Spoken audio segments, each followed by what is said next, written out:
Hey, what's up you guys, welcome back to another video. Hope you guys are doing well. In this video let's discuss about the Raspberry Pi, which is a comprehensive guide to building a wireless temperature monitoring system. Let's get into it. So the introduction is all about will welcome you to the Raspberry Pi temperature monitoring system guide. So in this presentation we'll explore how to build a wireless temperature monitoring system using Raspberry Pi and sensors. So get ready to learn about the exciting world of IoT and DIY projects. So the Raspberry Pi is a credit card sized single board computer developed by the Raspberry Pi Foundation in the United Kingdom. So it was first introduced in 2012 with the aim of promoting computer science education and making computing more accessible to people around the world, particularly in developing countries. So what exactly is Raspberry Pi? So the Raspberry Pi is a small affordable computer that can be used for a wide range of projects. So it is quite popular for its versatility, low cost and ease of use. So with its GPIO pins, it's perfect for connecting sensors and creating custom electronic projects. So what are the hardware components used in Raspberry Pi is it typically consists of system on chip, which is SoC, with an ARM based CPU, RAM, GPU, inputs, output pins, also USB ports and common HDMI output, also the Ethernet port for internet connection, and also for Wi-Fi and Bluetooth connectivity on newer models actually, and also some micro SD SIM card slot for storage. And also the operating system which Raspberry Pi runs on is officially known as Linux, such as Raspbian, and now it's called as Raspberry Pi OS, as well as the other Linux based distributions like Ubuntu and even Windows 10 IoT Core. So the usage for the Raspberry Pi can be used for a wide range of applications, including but not limited to education, which is teaching, programming, electronics and computer science. Also home automation, which is controlling smart home devices, and also media center, which is running media player software to stream the content, and also retro gaming, which is emulating the classic video game controls. So robotics, which building and controlling the robots, and also the IoT projects, which is creating connected devices and sensors, and also server hosting, which is running web servers, file servers and etc. These are the usages actually. Also the wireless temperature monitoring is also being done using Raspberry Pi and wireless communication modules. We can create a system to remotely monitor temperatures.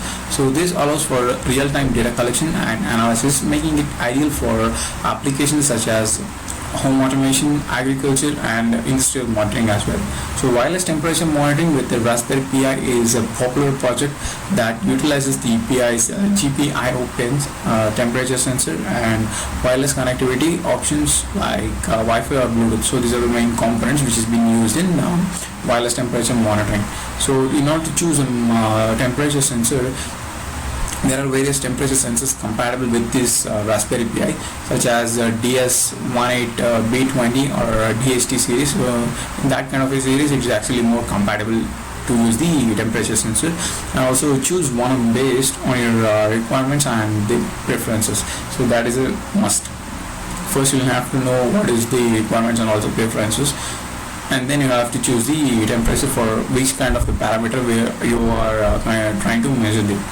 And also looking into wireless communication, it decide on the wireless communication method you want to use for transmitting temperature data. You can either use Wi-Fi to send the data to a server, or you can use cloud service, or also sometimes Bluetooth connectivity in order to transmit data for a nearby device.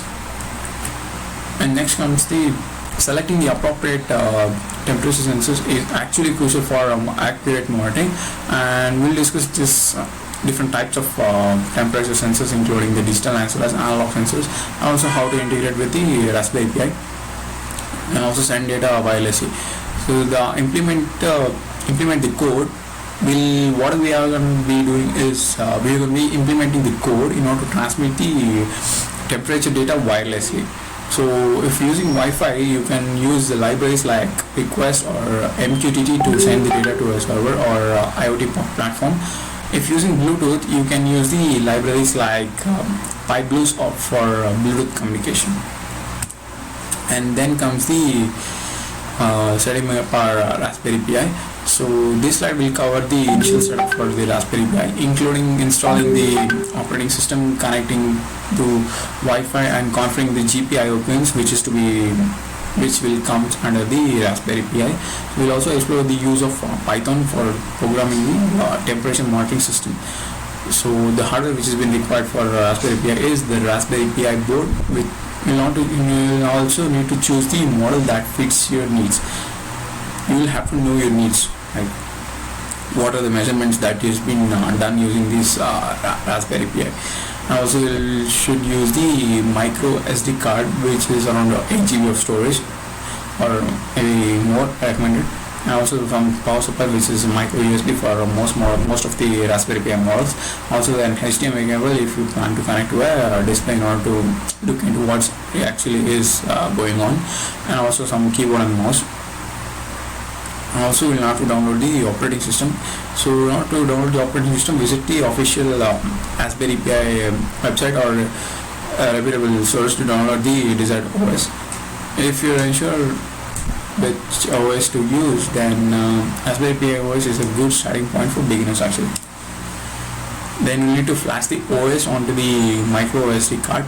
In order to use a tool like Etcher to flash the OS image onto the micro SD card, and then insert the micro SD card and boot out. So then insert the micro SD card into the Raspberry Pi's card slot, and then connect the HDMI cable to a display, the keyboard and the mouse to the USB ports, and the power supply to the boot of the Raspberry Pi. Follow the on-screen instructions in order to complete the initial setup process, and then configure the system. Once the Raspberry Pi boots up, you will be promoted to configure the system settings, including setting a password for the default user, and then configuring the Wi-Fi network, then expanding the file system to utilize the full capacity of the micro SD card. Then you can access the configuration menu at any time later by running a sudo raspi configuration in the terminal. Then comes the building the monitoring system. We'll be guiding you through the process of connecting the temperature sensors to the Raspberry Pi and setting up the wireless communication. This will involve writing the code to read the sensor data and transmit wirelessly to a central monitoring system. Then configuring your Raspberry Pi for programming involves setting up the necessary software development tools, environments, and the libraries to write and execute the code on the device. Then you need to choose a particular programming language which you are familiar with. Then decide which familiar language which you want to use for Raspberry Pi. And the common choices include that Python, C or C++, Java, and JavaScript, among others. So the Python is especially popular due to its simplicity and versatility. Then install a text editor or integrated development environment in order to write the code. And then Visual Studio Code is actually the most recommended because almost most of the programmers are most familiar with this integrated development environment. And then install the necessary language runtimes and tools. Depending on the programming language you've chosen, install the corresponding runtime and the development tools. For Python, these are the code, and then for C++, then install the build essential. For Java, you'll need to install the default JDK, which is Java Development Kit.